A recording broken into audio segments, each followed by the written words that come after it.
열정의 아이콘 정희용입니다.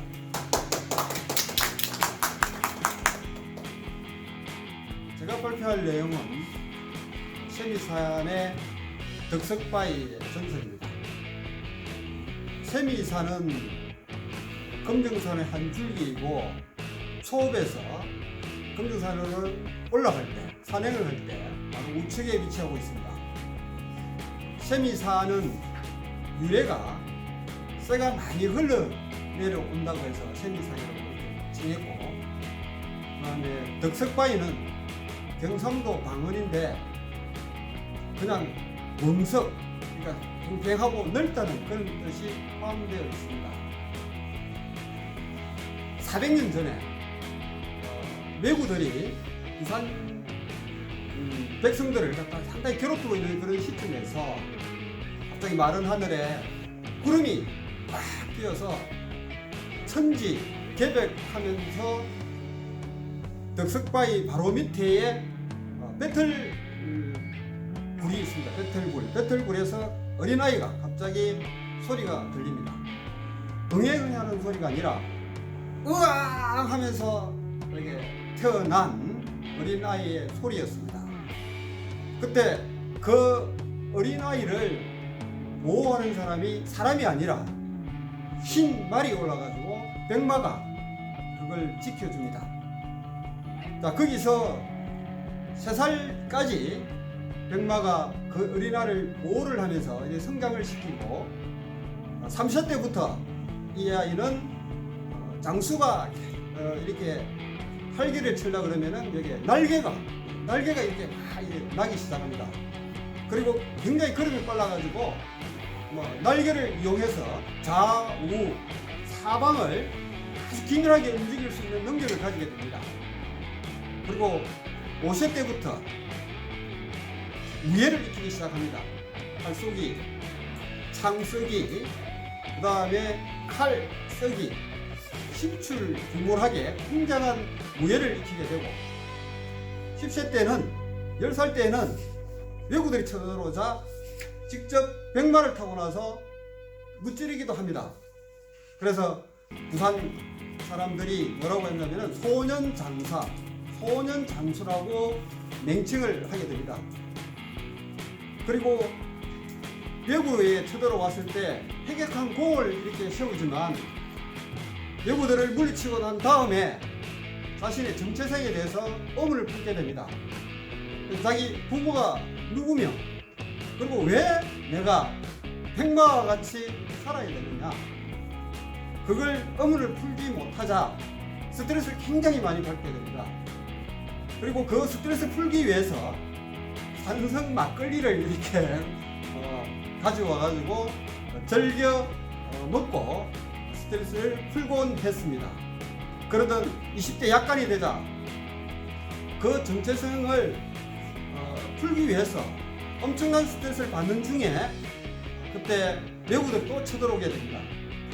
그 쳐들어온 소식을 듣고 무찌르기 위해서 백마를 타고 제송동 쪽으로 날아가다가 안타깝게도 그 백마와 함께 그 어린 장수가 쓰러져 죽게 됩니다.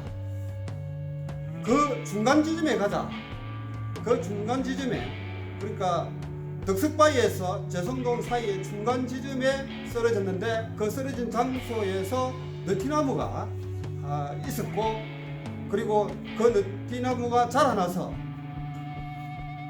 구름이 상당히 끼었거나 날씨가 안 좋을 때는 그 어린 아이의 목소리와 그 다음에 말구름 소리가 이렇게 들리곤 합니다. 덕석바위에 보면은 지금도 가면은 그 자국이 남아 있습니다. 이런 덕석바위의 전설에서 정말 그 장수가 정체성만 아니었다면은 충분히 자신의 능력을 발휘해서 아주 더 유명한 장수가 되었을 텐데, 안타깝게도 본인의 뿌리를 찾지 못해서 안타깝게 죽는 그런 슬픈 전설이 있습니다. 감사합니다. 당당하게 말을 하고 책임감 있는 정만채입니다. 저는 오늘 주제를 두 가지로 합성을 해서 저 나름대로 한번 해보겠습니다. 하나는 숙이면 되는데 안 숙여서 문제가 되는 현 사회하고 같은 이야기를 줄거리 해서 그 뒷부분은 저에 대해서 약간 빗대어서 이야기를 한번 해볼까 합니다. 제가 한 20살 때에 대해서 동네 구에 구청장이 되었습니다. 구청장으로서 동네 구민을 잘 볼필하려고 제가 연구한 끝에 많은 고민을 하다가 금정산의 성사에 들어가서 스님에게 여쭤봅니다. 스님, 제가 동네 구청장이 되었습니다. 나이가 어린데 이 동네구에 있는 국민들을 어떻게 하면 잘 보호하고 잘 다스릴 수 있겠습니까? 하니까 스님께서 웃으시면서 저한테 안으로 들어라고 하였습니다.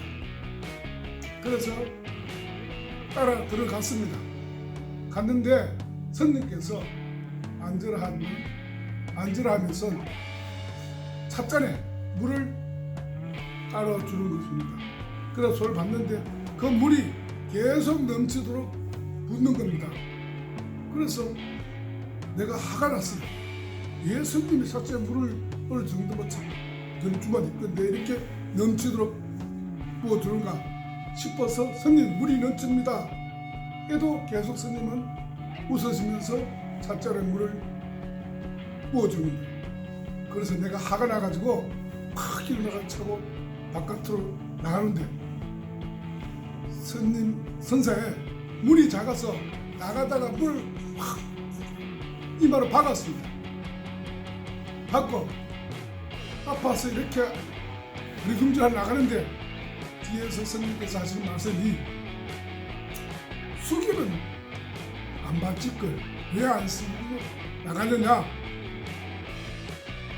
그러면서 넘칠 줄 알면서 왜 숙일 줄 모르냐 이런 말을 하는 것을 듣고 열이 채해서 저는 그때부터 금정산에 올라갔습니다. 가서 한 해 뒤에 가다 보니 길목에 크나큰 바위가 항상 변함없이 저를 반겨주고 있는 바위가 있어서 그 바위를 두루만지면서 항상 그랬죠.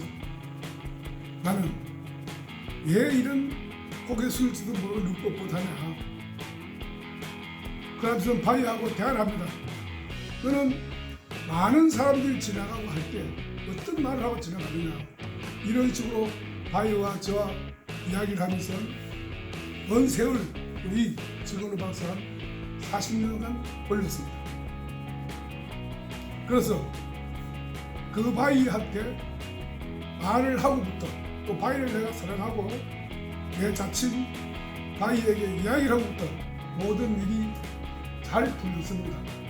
그래서 이것을 어느 대학교에 가서 제가 그 이야기를 했더니만은 이 바위를 만체바위로 이름을 붙이고 많은 사람한테 알려주겠다. 알리고 동네 구청에 가서 세금을 내라. 우리나라에 아무도 세금 내는 나무가 많이 있다. 이런 식으로 스토리텔링을 만들어서 대학교에 한 몇 개월 동안 재미있는 일화가 있었습니다. 그 바위가 금정산의 남문 앞에 있는 만체바위라고 있습니다. 이제 이 세상에 이 바위 이름을 만체바위라고 알리고 그 많은 분들이 그 오셔서 저와 함께 마음에 있는 이야기를 하면은 많은 복도 주고 많은 것을 들어준다고 생각하고 있습니다. 그래서 결과는 오바행 부분이 그런 이야기를 하고부터 내 친구가 술을 먹고 만체바위라고 그 만체 글자를 섞은 그 바위에다가 너무 넘쳐서 그 바위 만체 이름을 지운다고 새벽에 남모르게 한 2분 가서 지었는데도 아직까지 좀 어스프해 남아 있습니다.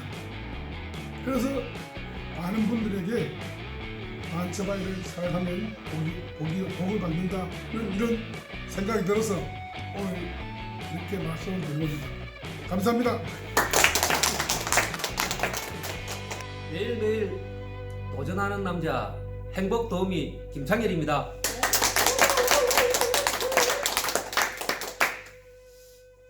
저는 범어사와 매학 동자에 대한 전설을 말씀드리려고 합니다.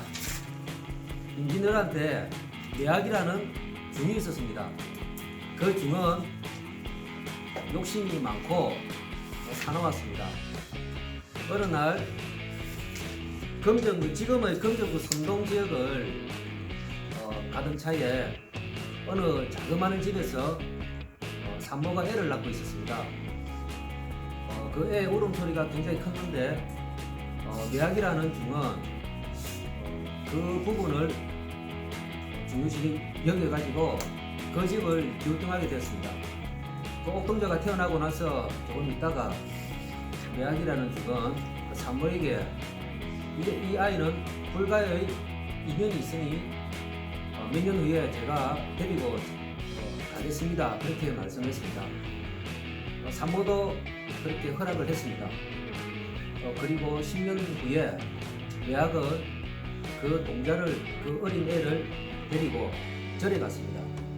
그리고 어느 날 그 동자에게 산에 가서 나무를 베었나 이렇게 시켰는데 그 동자가 빈손으로 갔습니다. 그래서 매학은 그 동자에게 물었습니다. 왜 빈손으로 갔느냐? 너가 지금 산에 가가지고 아무것도 안 하고 뭘 했단 말이냐 이렇게 이야기하니까 그 동자는 숲을 헤치고 나뭇가지를 낫으로 베려고 하니까 그 나뭇가지에서 생생하게 피가 나왔다고 했습니다. 그러니까 매학은 이 녀석이 지금 거짓말을 하고 있다 그러면서 호통을 치면서 그 동자를 쫓았습니다. 그 동자는 다시 금강산으로 가가지고 수도에 전념을 했는데 2년 후에 매학은 병이 걸려서 범어사에서 죽게 됩니다. 그 죽는데 그 범어사 절에 어떤 희귀한 일이 생겼는데 그 절 뒤퉁이에 구렁이가 한 마리 도사리고 있었습니다. 그래서 그 스님들이나 기구들은 이 구렁이가 왜 그렇게 도사리고 있는지 의문을 몰라가지고 무섭기도 하고 불안하기도 하고, 근데 그 지금 구렁이가 가지도 않고 특이한 점이 있는데 팥죽을 되게 좋아했어요. 팥죽을. 그래서 스님들이 그 구렁이에게 팥죽을 주기도 하고 하면서 잘 이렇게 잘 같이 지냈다고 합니다. 그런데 그 동자가 그 절에 있을 때 그 매학 그 스님이 지어진 그 지기가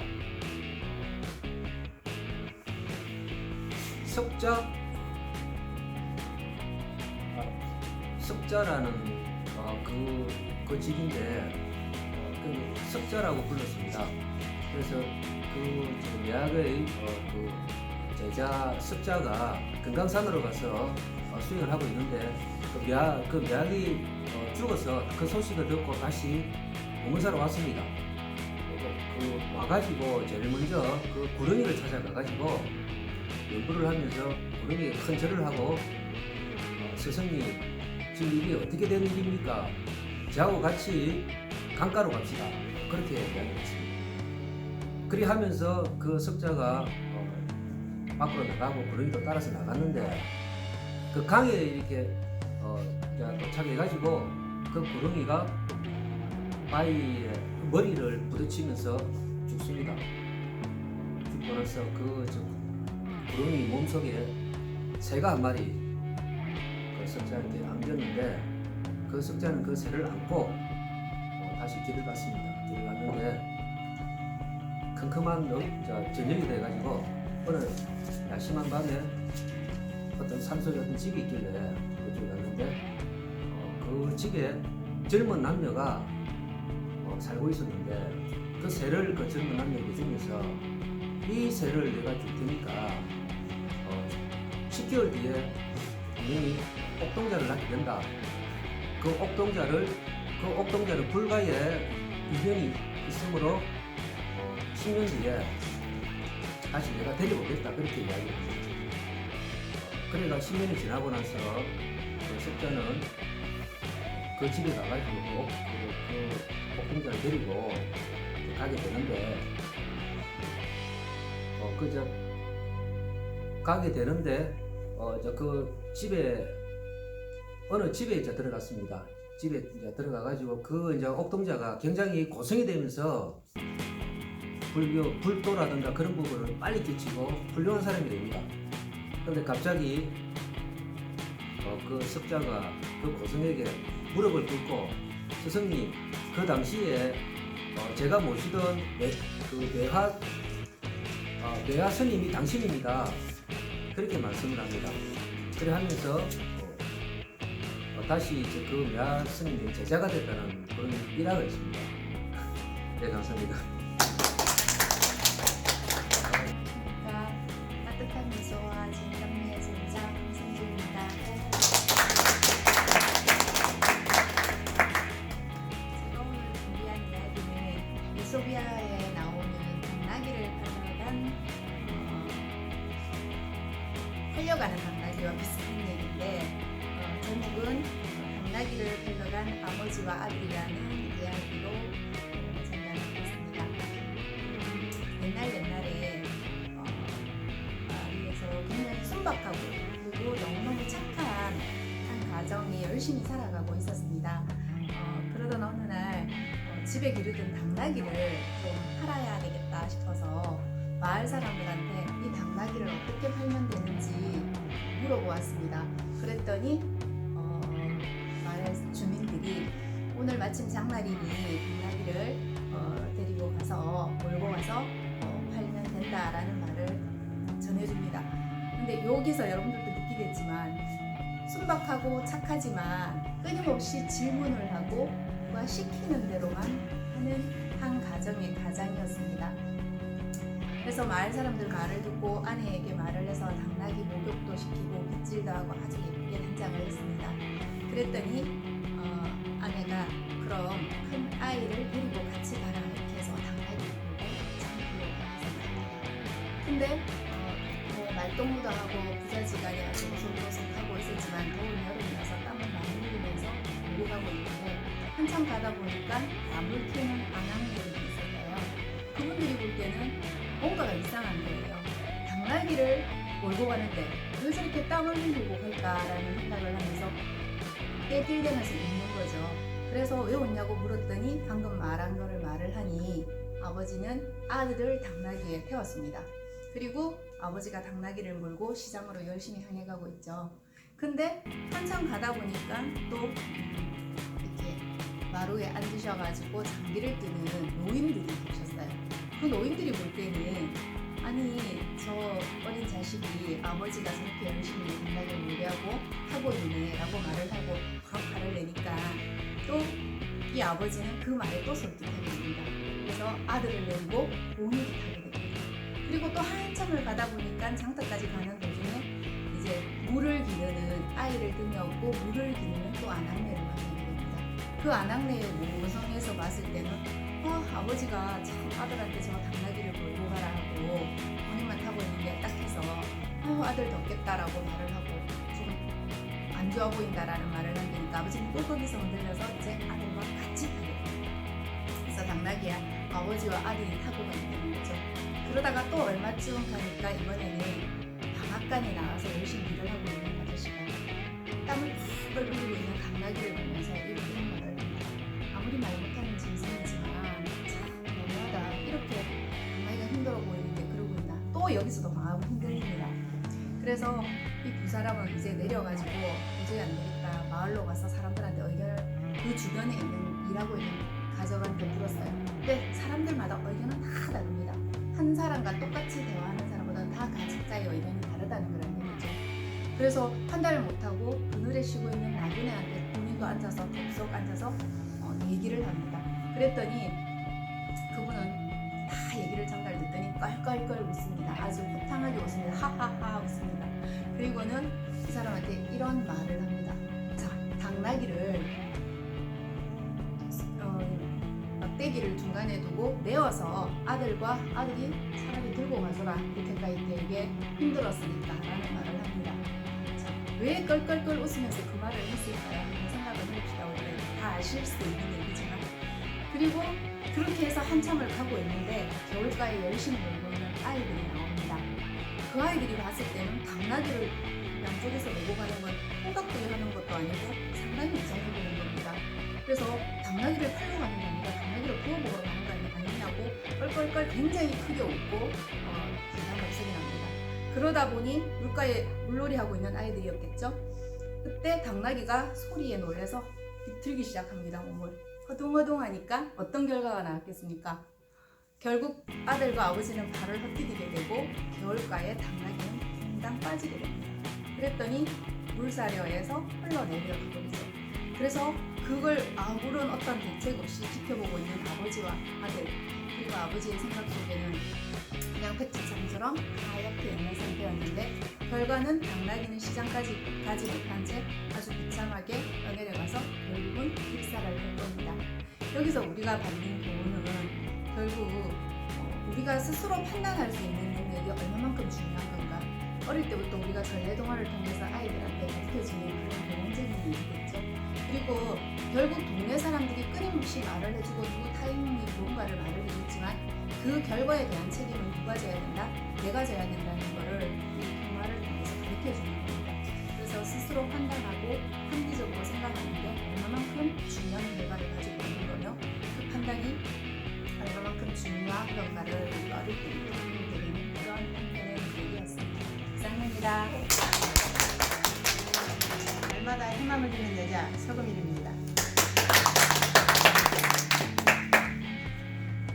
저는 영종조 시절에 영의정을 지냈던 최재공의 어머니에 대한 이야기를 했습니다. 제목은 쌍가마라는 여인의 태생을 가지고 옛날에 많이 있었던 그런 일화인데 이게 이제 그 최재공의 어머니가 살아온 일화였습니다. 최재공의 어머니는 태어나자마자 쌍가마를 가지고 태어났어요. 옛날에는 여자가 쌍가마를 가지고 태어나면 운이 없다 뭐 이런 일화가 있나 봐요. 근데 이 최재공의 어머니는 이름이 은전이라는 여자의 이름을 가지고 태어났는데 홍기가 다 돼서 결혼을 해야 되는데 이 쌍가마에 대한 그 이미지 때문에 청혼이 들어오는 게 무척 힘들었어요. 근데 김진사 때에 도령하고 이렇게 청혼이 돼서 시집갈 준비를 하고 있는데 어느 날 갑자기 김도령이 죽었다는 연락을 받아요. 그러면 옛날에는 청혼이 온 그 상태에서 상대가 죽으면 오랫동안 그 시집을 못 가고 무엇이라더라 다시 결혼을 할 수 없이 살아야 되는 그런 그 유래가 있었어요. 청산가 보다 아니고 그러니까 일단 그 시집을 못 갔어요. 그런데 아버지가 이제 김도령이 죽었다고 하니까 머리를 풀고 곡을 해야 된다면서 딸을 은전이를 불러서 그렇게 해야 된다고 하니 이름도 모르고 그냥 김도령이고 얼굴도 모르는 사람을 위해서 평생 동안 자기가 그렇게 살아야 된다는 게 너무 억울해서 아버지의 말씀을 듣지 않고 머리가 풀려진 상태에서 뛰쳐나간 거예요. 뛰쳐나갔는데 이제 정승이 나라에 입관을 하게 되면 가마를 타고 가잖아요. 근데 정승이 가마를 타고 입관을 하는 그 행렬 앞에 엎드려서 듣는 거예요. 살려달라고, 제 이야기를 들어달라고. 그러니까 무엄하도다 했겠죠. 근데 그 안에서 자기의 모든 열정을 다 바쳐서 정승에게 자기가 하고 싶은 얘기를 한 거예요. 저는 그 도령의 얼굴도 모르고 아무것도 모르는데 여기에서 평생 동안 혼자서 그 도령을 위해서 결혼을 안 하고 살 수는 없지 않느냐. 이 이야기를 임금에게 꼭 전달을 해달라. 그렇지 않으면 저는 여기에서 한 발자국도 움직이지 못하겠다. 라고 하니 그 정승이 가는 과정에서 그러면 내가 왕한테 가서 이야기를 들어보고 오겠다라고 이제 왕한테 가요. 왕한테 가서 이제 다른 사물을 다 보고 엎드리고 있으니 무슨 할 얘기가 있는가 하고 왕이 물었죠. 그러니 이제 그 음전이의 이야기를 해줘요. 다른 거는 다 우리나라의 법이 그러니까 인정을 하겠는데 이 여인이 평생 동안 결혼 안 하고 살아야 되는지 왕의 대답을 꼭 듣고 싶다는 말을 그 대답을 듣고 와야지 된다고 꼭 했어요. 그래서 왕이 생각을 하시더니 뭐 나라법도 그러는데 뭐 얼굴도 모르는 사람을 보고 평생 동안 혼인을 안 하고 혼자 살게 할 수는 없으니까 왕이 문을 줬어요. 그래서 한 종교 판서가 내려오면서 음전이에게 결혼을 해도 좋다는 왕의 문어를 갖다 줘요. 그리고 나서 이 음전이는 다시 결혼하게 됐어요. 그래서 최도령이라는 진사에 합격한 도령하고 다시 혼인을 하게 됐어요. 정말 힘든 시집살이. 그러니까 모든 사람들이 결혼을 하지 않는 도령인데 시어머니가 너무 혹독하기 때문에 결혼을 안 했는데 음전이는 자기 부모의 반대를 거치고 제가 결혼하겠습니다 해서 그 집에 들어가서 결혼을 하게 됩니다. 그래서 시어머니의 시집살이를 이제 시작하는데 남편은 뭐 이제 일단 정치를 하니까 나가서 이루고 보면 얼마나 힘든지 잘 모르겠잖아요. 근데 우리가 옛날에 시어머니 시집살이 원래 힘들다고 하잖아요. 근데 그 최도령은 시어머니가 만만치 않은 시어머니였어요. 그래서 음전이를 정말 임신이 안 된다고 해가지고 그 대리모를 데려서 대리모를 합방하는 그 과정에 밖에 세워놓고 그런 거를 목격을 하게 되더라고요. 저는 그걸 보면서 너무 힘들었어요. 그 과정에 합방을 하는 그 순간 그걸 바라보고 있다가 너무 힘든 과정에 이렇게 자기도 모르게 확보하는 그게 있는데 그게 임신이 돼 있었던 거예요. 그래서 대리모는 가고 이제 그 임신을 해서 다시 출산을 하게 됐는데 아들을 낳은 거예요. 그럼 옛날에는 칠거지약에서 아들을 낳으면 칠거지약은 문제가 되잖아요. 그래서 아들을 낳아서 키우는데 시어머니는 어쨌든 이 음전이를 좀 구박을 해야 되는데 방법이 없잖아요. 그래서 여러 가지 방법으로 이 음전이를 구박을 했는데 아주 현명하게 그 시어머니 구박도 또 잘 헤쳐나가서 아들을 키워나가는 그 과정에 저는 그 어머니로서의 그 역할을 많이 배웠답니다. 그리고 그다음에 그 아들을 잘 키워서 명의정을 만들어내는 그 어머니의 과정을 보고 우리가 자식에 대한 교육을 얼마만큼 잘 해야 되는지 어머니로서 많이 배우고 그다음에 주변 환경이 아무리 어렵고 힘들지만 자녀 교육이 중요함을 저는 정말 많이 느끼고 또 감동을 했답니다. 그래서 쌍방울에 대한 이야기가 더 자세히 해야 되는데 짧은 시간 동안 해야 되기 때문에 내용을 딱 빼고 아주 간직해서 이걸로 마무리하겠습니다. 감사합니다. 마을의 꽃밭을 일구는 스토리텔러 권나영입니다.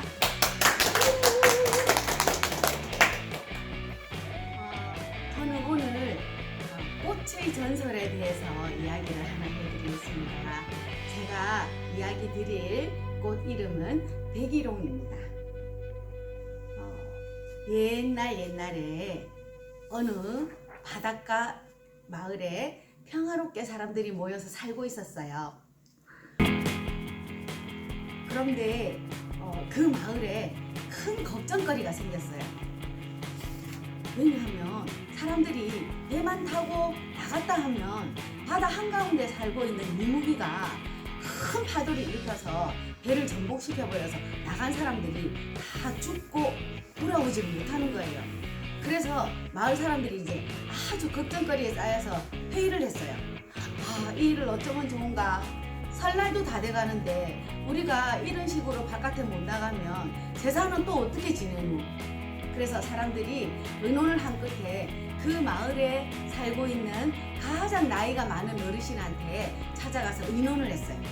그랬더니 그분이 말씀하시기를 내가 아주 어렸을 때 한 14살 됐을 때인가 그때 우리 마을에 그런 일이 또 있었지.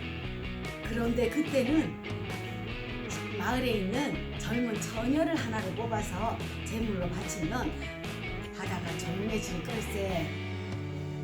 그래서 사람들이 이제 의논을 했어요. 딸이 있는 집안에서는 절대로 그렇게 할 수 없다고 이야기를 하고, 그러면 딸이 없는 집안에서는 또 아니 그러면 우리가 모두 같이 굶어 죽자는 말인가 하고 이제 이야기를 해서 결국은 다수결로 결정을 하기로 했어요. 결국 투표 결과 그 아가씨를 한 명을 뽑아서 바다에 보내자는 것이었어요.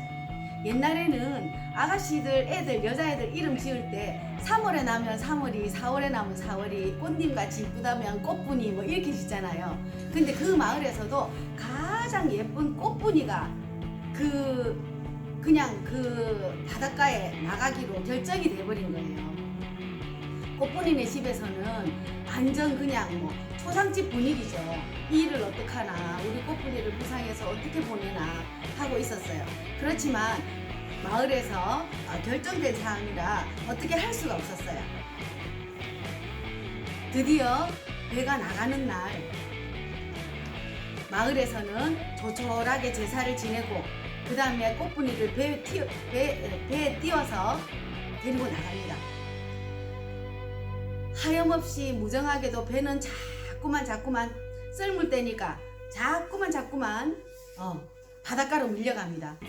그런데 그 옆에 가만히 보니까 아주 조그만 조각배에 어떤 남자가 하나가 타서 그 배를 따라가고 있는 것이었어요. 그 총각은 다름 아닌 그 마을에 살고 있는 삼돌이라는 총각이었어요. 그 총각은 오며 가며 나무해서 왔다 갔다 하면서 그 꽃분이를 눈여겨보았던 거지. 꽃분이를 그 나쁜 이무기한테 뺏길 수가 없다고 생각해서 큰 칼을 차고 그렇게 따라갑니다.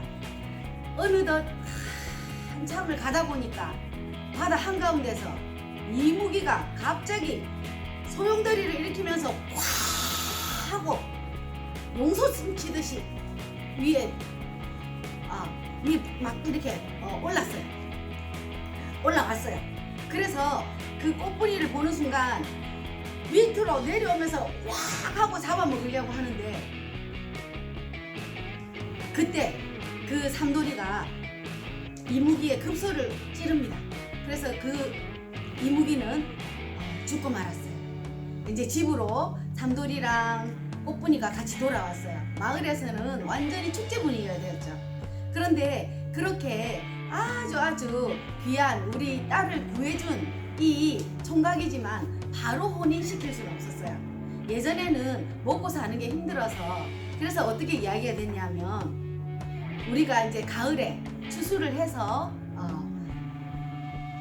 그 잔치할 수 있는 여력이 생기면 너희들이 꼭 결혼시켜줄게 하고 이야기를 한 거예요. 그래서 이제 그 결혼할 날만 기다리면서 서로 예전에는 손목도 못 잡잖아요. 서로 왔다 갔다 하면서 눈인사만 하면서 이렇게 잘 지내고 있었는데 그런데 또 근실거리가 생겼어요. 왜냐하면 그 죽어버린 이무기의 아내가 또 나쁜 짓을 하게 된 거죠. 그래서 이제는 그 삼돌이가 꽃분이한테 이렇게 이야기를 했어요. 걱정하지 마. 내가 그 이무기 아내까지 꼭 죽이고 내가 돌아올게.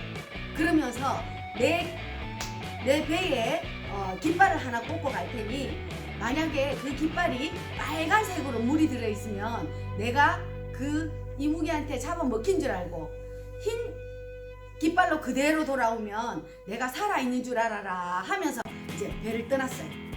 그래서 그 가니까 이무기 아내가 이렇게 달려드는데 또 요번에는 삼돌이가 그 아내까지도 완전히 없애버렸어요. 그런데 그 싸우는 과정에서 칼을 이렇게 탁 찌르니까 피가 그 깃발에 묻어버렸어요. 그런데 이 삼돌이는 내 깃발에 피가 묻었다는 생각을 전혀 못하고 이제 내가 살아서 돌아가니까 집에만 돌아가면 나는 꽃분이한테 장가갈 수 있다 라고 생각을 하면서 오는 거예요.